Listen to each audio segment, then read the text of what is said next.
kalau lagi nanam kacang kedelai itu kan, lamun itu nama naon sih sebutnya kacang bulu, ini kacang bulu kan waktu kecil.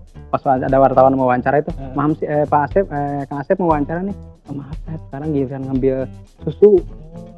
Sambil jualan. Iya, ada saya nggak niat juara waktu itu sebenarnya, jadi cuma sebenarnya sambil jualan ikut lomba gitu, Pak. Gitu.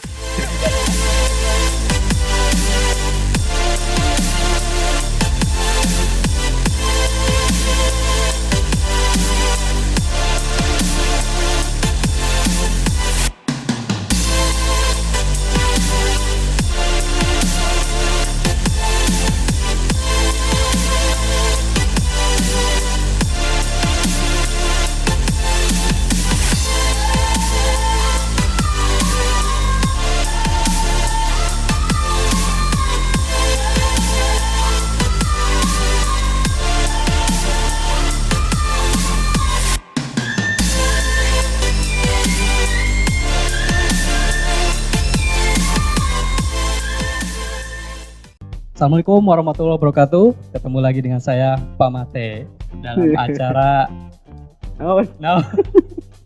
KIS ya. Kisah inspiratif. Alhamdulillah pada kesempatan ini didampingi oleh sosok yang sangat menginspirasi kita semua. Sering dikenal Mang Amsi ya. Oke. Mang Amsi, dan sekarang beliau jadi founder Syariah Saham sekaligus penulis buku, dan sekarang sudah bestseller ya, alhamdulillah. Nah, kita akan menggali bagaimana sih kisah inspirasi beliau dari sosok seorang guru. Dulu mungkin kesini 2005 ya Pak Amsi. Iya. 2005 itu saya baru keluar dari MAN 3 ini ya. Nah, saya keluar, beliau hadir di sini. Jadi sebenarnya saya baru tahu dari 2010, dan alhamdulillah dari sejak itu beliau sangat menginspirasi saya. Mungkin bisa diceritakan Mang Amsi dari dulu sejak pertama kali ke sini, lalu sekarang jadi founder Syariah Saham, seperti apa gitu. Oke, terima kasih Pak Mate. Ini lagi sadar ya Pak Matenya. Lagi sadar. Biasanya idean. Biasanya idean dan kukus cuprukan di sawah ya. Jadi terima kasih atas kesempatannya, terima kasih juga buat teman-teman dari MAN 3, dari guru dan juga anak-anak yang pernah belajar bersama dengan kita. Kalau saya cerita tentang awal ngajar ya, awal bertugas ini tahun 2005. Waktu itu kebetulan saya lulus CPNS ya, dan ditempatkan di sini tahun 2005 masih bujangan. Iya. Masih bujangan. Jadi CPNS ya Pak ya? Mohon ya, CPNS jadi bujangan. Waktu itu kesini bulan Juli. Jadi sekarang berarti tepat 15 tahun. Wah, 15 tahun. Ya. 15 tahun. Jadi pas saya dikirim ke sini itu sebenarnya gini Pak. Jadi pas saya ke sini itu sebenarnya sih asalnya nggak diambil CPNS. Kenapa? Karena pas ada pembekalan itu kan saya belum tahu tempatnya di mana ya. Nah, pas ditempatkan orang lain udah pada tahu lokasinya di mana gitu. Saya belum tahu. Nah, jadi orang lain udah janjian mau ke Tanggung, mau kemana gitu. Saya belum tahu. Akhirnya saya masuk ke pegawaian ya waktu itu. Kemudian nanya, Pak, kalau saya dikirim kemana gitu. Karena saya belum tahu kemana ngajar gitu. Kamu kemana aja? Nggak ada telepon Pak, yang lain kan ditelepon. Ya saya juga kan udah ngasih nomor HP, tapi kenapa nggak ditelepon gitu. Mungkin ya karena saya tinggal di kampung, mungkin jaringannya lagi jelek ya. Jadi mungkin nggak sampai. Jadi saya itu sebenarnya kalau nggak dikasih tahu sama Pak Cecep dan Pak Jaja waktu itu yang datang ke rumah, dia nama nyamper teh menjemput kan udah janjian. Ini emang nggak Pak Amsi dulu belum Amsi ya, Pak Asep sana udah tahu nggak sekarang ada pembekalan gitu kan. Saya belum tahu gimana, sekarang ada pembekalan. Jadi saya tuh ikut ke sana. Karena kalau Pak Cecep sama Pak Jaya itu kalau nggak salah udah tahu dia mau ke MAN Tanggeng. Saya belum MAN Tanggeng kan. MAN Tanggeng. Nah akhirnya saya ke sana ikut pembekalan, orang lain udah pada tahu tempat, saya mah belum tahu, bengong aja gini ya. Nah pas saya langsung ke atas, saya tanya, oh kamu cina ke MAN Tanggeng gitu, ke MAN Tanggeng. Nah akhirnya saya laminating tuh SK, kan dulu tuh ada SK pengangkatan, ada SK penempatan. Nah SK pengangkatannya sejak Januari, jadi kita tuh nganggur 7 bulan tuh nggak ada kerjaan karena belum ada tugas di mana, nunggu beres. Tapi SK udah ada. SK, saya makanya TMT sampai sekarang kan 01 Januari. Tapi dari Januari sampai Juli itu belum ada tugas. Nah pas ditugaskan MAN Tanggengnya dulu Saya bawa tuh SK yang penempatan tuh ke orang tua saya, ke abah mama itu. Iya, iya. Bah, mah, akang kan saya kebetulan anak paling gede ya. Saya dikirim ke Tanggeng gimana. Terus orang tua saya bilang, Kang kayaknya kalau ke Tanggeng mah jangan diambil gitu kan. Karena jauh. Jadi sempat ada Iya, larangan juga. larangan. Karena gini kan, saya itu ikut CPNS karena disuruh ibu. Oh iya, iya. Sebenarnya saya kan 2004 baru lulus kan, Pak. 2004 baru lulus dari UPI bahasa Arab waktu itu. Belum kepikiran mau kerja gitu. Saya tuh pengen istirahat dulu.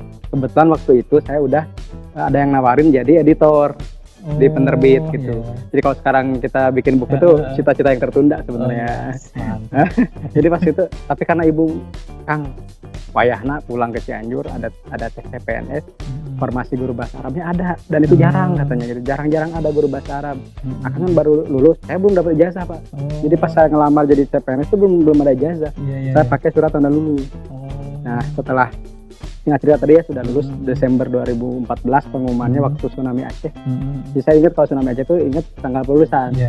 Nah, pas mau dikirim ya tadi ceritanya gitu, karena saya dulu juga disuruh orang tua, makanya ketika orang tua bilang jangan diambil, saya gembira gimana, Pak. Nggak jadi gitu kan. Orang lain kan kalau nggak jadi CPNS malah sedih. Nah, saya itu malah gembira. Nah, dari awal juga udah aneh saya sebenarnya. Karena ibu yang nyuruh ya. Karena ibu yang nyuruh jadi saya merdeka gitu kan. Nah, ternyata ya alhamdulillah gitu kan. Ini SK-nya gimana? SK-nya kembalikan aja. Ya, jadi kalau saya tuh pernah ingin mengembalikan SK udah berapa kali ya, udah jadi sejak awal juga gitu. Ya pas ceritanya kata abahnya, tapi Kang nanti dikirim dulu deh gitu, tunggu sampai besok gitu kan. Nah besoknya saya tanya gimana bah, berangkat nih? Kemarin kan enggak, sekarang gue nyuruh berangkat kan aneh ya. Kemarin katanya enggak, sekarang gue berangkat. Tadi malam setelah dipikir beristighoroh musyawarah kayaknya berangkat, karena katanya sih kalau kata ayah saya mimpi atau apa ya firasatnya itu la haula wala quwata katanya. Jadi berangkat, oh udah berangkat. Bingung berangkat sama siapa kan belum tahu kesini. Saya pernah sih kesini tahun 93 pas MTQ, tapi kan udah lama ya, udah 12 tahun berarti nggak kesini. Saya sama adik sini yang sekarang jadi yang mana di kemana gitu. Kayaknya kita sama-sama lulus di situ kan. Nah pas ke sini masih ingat Pak Haji Murdi waktu itu baru diangkat jadi kepala. Kan Pak Haji baru pensiun. Ya 2005 itu baru pertama. Pak Haji saya juga. Pak Murdi ya terakhir kan. Nah pas Pak Haji Murdi itu saya ngetok pintu gitu, terus kalau nggak salah waktu itu lagi rapat. Oh pas saya kesini itu lagi rapat guru baru gitu kan. Terus saya ngadep ke kepala, Pak mohon maaf saya Asep Muhammad Islam, saya cerita gitu, ini SK saya penempatan di sini. Pak Murdi itu langsung ngomong, Pak Asep beneran mau ngajar di sini? Kenapa Pak? Tadinya ini mau saya kembalikan SK-nya. Oh gitu. Karena udah berapa hari nggak ada katanya. Yang lalu udah mau dikasih jadwal katanya. Waduh, gimana ya Pak? Jadi Mam sini telat sini ya? Telat karena tadi kan pertimbangan tadi itu ya, nggak apa namanya, saya kan jangan dulu berangkat, akhirnya. Jadi pas saya datang ke sini tuh injury time, Pak. Injury time ketika Pak Kepala itu mau nyoret saya mengembalikan SK gitu. Tapi ya karena saya datang, ya udah langsung aja rapat nanti pembagian tugas. Makanya dari itu orang udah liatin siapa gitu, yang lain udah mulai kenal gitu kan. Saya mah baru datang waktu itu, jadi ya itu kisah pertama kali kesini. Gitu, Pak. Mantap. Berarti 2005 lah ya, 2005. Pertama kali ngajar di Man Tanggeng dulu itu. Man Tanggeng. Kalau sekarang Man 3 Cianjur, luar biasa. Nah, kenapa sih sekarang kok jadi pengusaha gitu, bisa dibilang pengusaha lah atau bisnis? Senang bisnis itu dari kapan gitu, Bang? Senang bisnis? Oke, bisnis itu singkatan ya? Iya. Bismillah, insya Allah niatkan sukses. Luar biasa. Itu refleks itu. Iya. Bisnisnya. Jadi kalau ditanya bisnis tuh saya sejak kecil ya.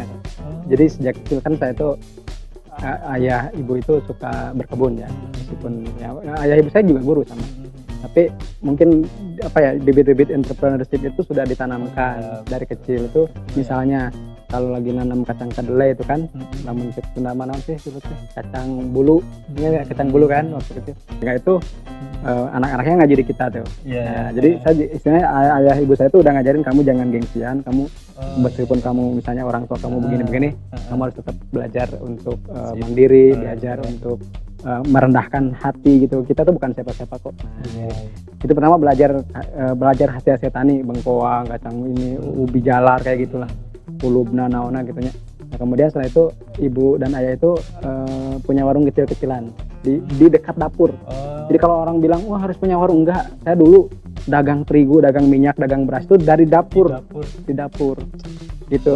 Ibu, ayah saya tuh juga semuanya dagang, meskipun mereka berdua adalah guru, mereka berdua guru ngaji juga gitu. Tapi ngajarin ke anaknya gitu. Meskipun ya kalau yang ngutang pasti banyak. Karena pasti bager guru mah kan gitu. Bener deh. Sampai sekarang itu. Nah, setelah itu abah itu beli rumah yang sekarang saya tempati rumahnya. Rumah sederhana, rumah panggung, ada warungnya. Ada warungnya di depannya itu. Nah, saya waktu itu ingat SMP kelas 3 mau menjelang Ebtanasnya, jadi sambil ngapalin itu saya dagang.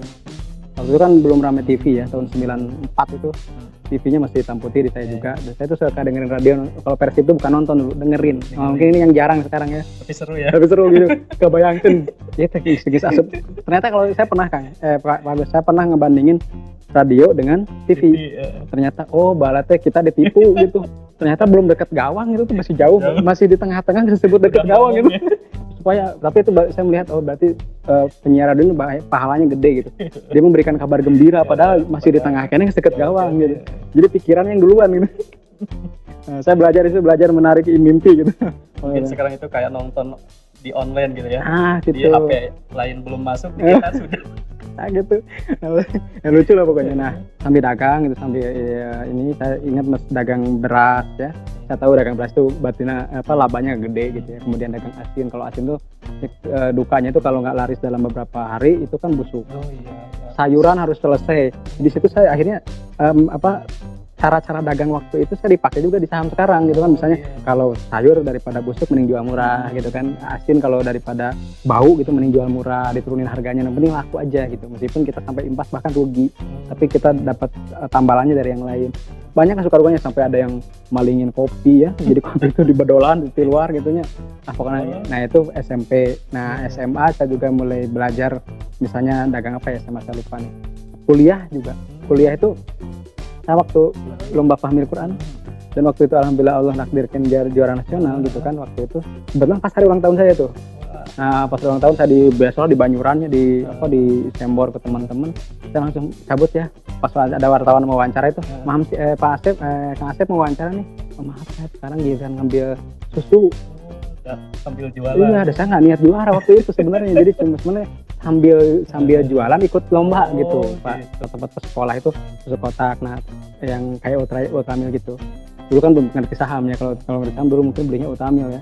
Nah kemudian selain itu juga saya jualan yohar. Nah yohar itu setiap minggu di Sabuga itu kita gelar lapak. Jadi saya udah tahu tuh, teman-teman kuliah saya yang juga jualan tuh tahu. Karena kita waktu itu sering ketemu di lapak-lapak itu. Jadi kalau bicara bisnis sih dari dulu ya, dari kecil. Jadi memang sudah, dan itu bukan dididiknya itu bukan buat untung sih sebenarnya. Tapi tadi belajar rendah hati, belajar jujur gitu kan, belajar memuaskan pelanggan. Nah, seperti itu. Nah, ketika di sini pun 2005 2006 saya itu mungkin guru yang pertama jualan pulsa di sini. Jauh sebelum yang lain. Waktu itu masih belum banyak. Karena satu angkatan juga pas saya keluar masuk orang yang punya HP. Betul, dan saya itu pas jualan pulsa itu bukan saya beli dari operator. Saya itu konsinyasi dari teman. Jadi teman saya yang jualan pulsanya, jadi kalau dia misalnya dia jualinnya 10.000 itu 13.000. Nah, ke sayanya itu 11,5. Jadi kita tanpa modal, kita jualannya konsinyasi sifatnya. Dari pulsa, kebetulan ada guru lain yang jualan, saya kan orangnya gak tegaan, Pak. Ada saya mah ada ini mah kasihan bener-bener jualan, ya udah saya nggak mundur, nggak jualan gitu. Jadi setelah itu ya akhirnya belajar segala hal termasuk saham. Keluarga berarti dari kecil ya, Pak? Dari kecil. Ya Pak, isi parum. Bener-bener dari kecil tuh. Waduh, mantap nih. Berarti ini jarang ada orang yang tahu lah. Makanya saya sangat beruntung sekali bisa ada di acara Kismis ya. Gitu. Kismis. Kalau Kismis itu kisah misteri. Nanti juga ada nih, pasti ada nih punya. Korma gitu. Kisah obrolan Mang Amsi. Wah. Korma bener ya. Biar tuh orang itu kan. Korma. Okay. Nanti dilanjut guys. ada bincangan kita berdua nih di acara Korma ya. Boleh, segala hal lah kita tanya. Jadi, luar biasa. Dan mengenal syariah saham ini sejak kapan gitu? Oke, kalau saham ya Pak Mate ya, saham itu saya sudah sejak 2007. Jadi pas saya nikahkan, nah jadi 2005 itu saya ngajar, Juli 2005 itu saya ngajar pertama kali di sini, Agustus itu ada perempuan yang ngajak nikah. Gitu, saya kaget. Jadi sekarang yang dulu saya kejar-kejar nolak terus. Jadi ternyata teman-teman kalau pingin jodoh yang kita idam-idamkan itu jangan dikejar. Dikejar semakin jauh. Lepaskan aja. Ikhlaskan. Jadi balik kejar. Nah, alhamdulillah saya nikah April 2006 dan nikahnya pun mungkin sudah, kalau murid-murid udah pada tahu lah kisah saya, udah bosan cerita. Jadi saya niatnya ngelamar, ternyata di tengah jalan ditelepon, Kang, kata ayah tuh nikahnya sekarang. Jadi saya cuman bermodalkan kopiah, baju koko, celana dan daleman, cuman 4 saya pakaiannya. Jadi pas orang tua saya pulang, saya di situ nginep karena saya udah nikah. Kan niatnya kan ngelamar, ngahitbah. Jadi jam 10 berkenalan, jam 11 ngahitbah, jam setengah 1 akad nikah. Jadi cuma 2 jam setengah itu jadi. Dari mulai kenal keluarga sampai nikah. Jadi teman-teman kalau yang berpikir nikah itu susah, enggak. Kalau saya sih enggak sih, santai aja. Tapi untung ya bawa baju ya, enggak daleman bawa doang. baju, benar Pak. Kopiahnya minjem soalnya. Kopiah minjem juga dari kalau daleman doang lah. Bahaya, saya itu digelandang nanti. Nah itu awal kisahnya, jadi nikah. Nah setelah nikah. Awal itu ya jadi kenal. Sebenarnya setelah menikah, jadi saya itu kan waktu itu mau nyiapin pensiun orang tua, karena orang tua itu memilih pensiun dini di usia 50 tahun. Nah untuk persiapannya kan sekitar 2 tahun sebelumnya itu udah bersiap. Nah saya pernah ngantar orang tua ke bank, dan di situ saya melihat fenomena yang unik. Ternyata banyak pensiunan yang menurut saya ya kurang menikmati masa tuanya. Itu enggak? Betul. Karena apa? Sekarang juga masih banyak kan gitu. Nah situ saya berpikir saya tidak ingin seperti mereka. Betul. Jadi mereka masih harus ngasih ke anak-anaknya dan kadang habis juga gitu ya. Sementara mereka pun harus hidup kan sebenarnya. Nah itu saya kan pernah yang paling miris itu saya melihat orang nenek-nenek yang dia mau mengambil uangnya pun nggak bisa, karena kalau nggak salah ATM-nya itu diblokir, mungkin karena udah dipakai anak sama cucunya gitu ya. Jadi nggak bisa ngambil waktu itu. Saya berpikir kalau saya seperti ini gimana ya nanti, karena saya juga PNS gitu kan. Berarti saya jangan seperti itu. Nah akhirnya saya dengan istri, Bu kayaknya kita harus belajar sesuatu nih untuk mempersiapkan masa depan gitu. Akhirnya saya tersesatnya awalnya di financial planning, bagaimana merencanakan keuangan keluarga. Tersesat membawa berkah ya. Alhamdulillah. Jadi kadang memang kita harus tersesat dulu sih ya. Betul. Nah jadi setelah itu saya belajar financial planning. Nah akhirnya muncul di situ instrumen investasi yang harus dipilih adalah ini kan, emas, reksadana, properti, saham, deposito. Jadi saya pelajari semuanya. Berarti waktu itu belum syariah itu? Sudah ada. Sudah ada kan, deposito sudah ada syariah. Reksadana sudah ada yang syariah, asuransi sudah ada yang syariah. Nah pokoknya 2007 itu ketika saya baru setahunan nikah, saya cobain semua tuh. Deposito saya masuk, uniting saya beli, reksadana saya masuk gitu. Nah di totalitas bener, cuman di saham nggak bisa. Kenapa? Karena di saham itu minimal waktu itu harus 50 juta 25 juta ya, 25 sampai 50 saya lupa. Di atas itu ya, minimal setorannya. Kalau sekarang kan 0 rupiah bisa. Waktu itu harus 25 juta sampai 50 juta minimal ya. Sementara gaji saya cuma ratusan ribu.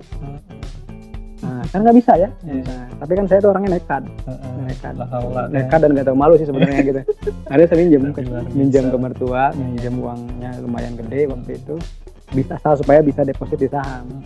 Nah tahun pertama 2007 itu alhamdulillah hasil dari modal itu sekitar 30% dapat ya, 30% labanya gitu dari berbagai instrumen itu.